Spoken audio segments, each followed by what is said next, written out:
আকাশবাণী শিলচর আঞ্চলিক সংবাদ পড়ছি পঞ্চতপা চৌধুরী। 2027 সালে আসামে জাতীয় ক্রীড়া মহোৎসব অনুষ্ঠিত হবার সম্ভাবনা রয়েছে বলে মুখ্যমন্ত্রী ড হিমন্ত বিশ্ব শর্মা গতকাল জানিয়েছেন। উত্তর গুয়াহাটিতে গতকাল দুটি উন্নত মানের ক্রীড়া একাডেমির উদ্বোধন করে মুখ্যমন্ত্রী একথা জানান। তিনি বলেন, এই একাডেমি দুটির মাধ্যমে রাজ্যের ক্রীড়া ক্ষেত্রের আমূল পরিবর্তন নিয়ে আসা সম্ভব হবে। ড শর্মা বলেন যে বিশ্বমানের খেলোয়াড় সৃষ্টি করতে হলে খেলোয়াড়দের জন্য বিশ্বমানের সুবিধা সৃষ্টি করতে হবে এবং আসাম এ উদ্দেশ্যে প্রয়াস অব্যাহত রেখেছে। রাজ্যের প্রত্যেকটি জেলায় ক্রীড়ার অনুশীলনের জন্য উন্নতমানের পরিকাঠামো তৈরি করা হচ্ছে এবং প্রশিক্ষণ প্রদানের ব্যবস্থাও করা হয়েছে বলে মুখ্যমন্ত্রী উল্লেখ করেন। উল্লেখ্য, 40 বিঘা জমিতে নির্মিত আসাম ক্রিকেট সংস্থার ক্রিকেট একাডেমি এবং গুয়াহাটি টাউন ক্লাবের ফুটবল একাডেমি দুটিতে hostel, gym, pavilion, indoor stadium ও মাঠ সহ সব ধরনের সুবিধার ব্যবস্থা করা হয়েছে। মুখ্যমন্ত্রী ড হিমন্ত বিশ্ব শর্মা গতকাল গৌহাটিতে মেঘালয়ের মুখ্যমন্ত্রী কনরাড সাংমার সঙ্গে সৌহার্দ্যপূর্ণ বৈঠকে মিলিত হন। বৈঠকে উভয় নেতাই দুই রাজ্যের মধ্যে পারস্পরিক উন্নয়ন সুদৃঢ় করার বিষয় নিয়ে আলোচনা করেছেন। বৈঠকে উভয় রাজ্যের উন্নয়ন ও সহযোগিতামূলক পদক্ষেপ নিয়েও আলোচনা করা হয়েছে।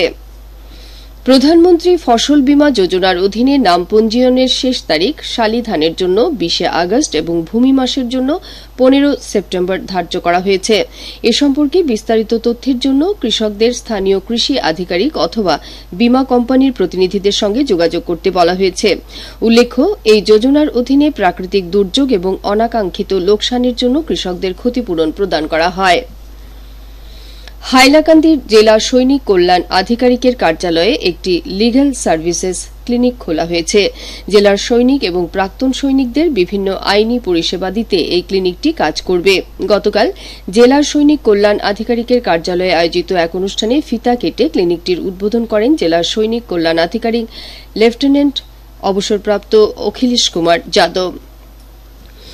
গৌহাটিতে অনুষ্ঠিত সুপার সিরিজ টেনিস প্রতিযোগিতায় আসামের নিবরাজ হুসেন দ্বিমুকুট অর্জন করেছেন। নিবরাজ হুসেন সারা আসাম টেনিস সংস্থার উদ্যোগে আয়োজিত জাতীয় র্যাঙ্কিংয়ের এই প্রতিযোগিতায় ছেলেদের 14 বছর অনূর্ধ্ব সিঙ্গলস এবং ডাবলস শাখায় বিজয়ী হয়েছে। 14 এবং 16 বছর অনূর্ধ্ব ছেলেমেয়েদের এই প্রতিযোগিতার সিঙ্গলসের ফাইনালে নিবরাজ কর্ণাটকের যশ কুমারকে 7-5 এবং 6-1 সেটে সরাসরি পরাজিত করে। অনুরূপভাবে ডাবলসে নিবরাজ আসামের রিক রাউটারের সঙ্গে জুটি বেঁধে যশ এবং সন্তোষ জুটিকে 3-6, 7-5 এবং 10-0 সেটে পরাজিত করে এই সাফল্য অর্জন করে। ধলাই মাতৃভূমি কাপ ফুটবল প্রতিযোগিতায় গ্রুপ ডির শেষ খেলায় আজ অঞ্জলি এফসি নতুন বাজার দল আরহান এন্টারপ্রাইজ নর্থ হাওয়াইথাং দলের মুখোমুখি হবে। গতকাল আবরা স্টিল ইসলামাবাদ বিপক্ষ আরোহী স্টোর জামালপুরকে পরাজিত করে ডি গ্রুপ থেকে তৃতীয় দল হিসেবে মাতৃভূমি কাপ ফুটবল টুর্নামেন্টের দ্বিতীয় রাউন্ডে প্রবেশ করেছে। ধলাইর বাম নিত্যানন্দ উচ্চতর মাধ্যমিক বহুমুখী বিদ্যালয়ের খেলার মাঠে অনুষ্ঠিত এই খেলায় আবরা স্টিল ইসলামাবাদ বিপক্ষ আরোহী স্টোর জামালপুরকে 11 গোলের বিশাল ব্যবধানে পরাজিত করেছে।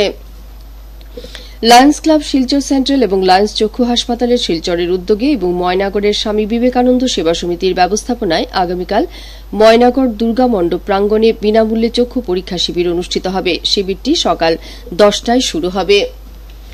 শিলচরের Chowdhury eye hospital and research সেন্টারের উদ্যোগে আগামীকাল কাছাড় জেলায় 3টি চক্ষু পরীক্ষা শিবির অনুষ্ঠিত হবে। এই শিবিরগুলি শিলচর সোনাই রোডের অপটিক প্যালেস, উধারবন্দ এবং তাপাংয়ে অনুষ্ঠিত হবে। শিবিরগুলি সকাল 10টায় শুরু হবে। আকাশবাণী শিলচর কেন্দ্রের আঞ্চলিক সংবাদ আমাদের ইউটিউব চ্যানেল এআইআর নিউজ শিলচরের মাধ্যমে শোনা যাচ্ছে। এছাড়া আমাদের Facebook page all India radio news Silchar এবং এক্স হ্যান্ডেল @AIRnews_শিলচরের মাধ্যমেও এই সংবাদ শোনা যাবে। আঞ্চলিক সংবাদ শেষ হল। পরবর্তী সংবাদ রাত 7:45 মিনিটে।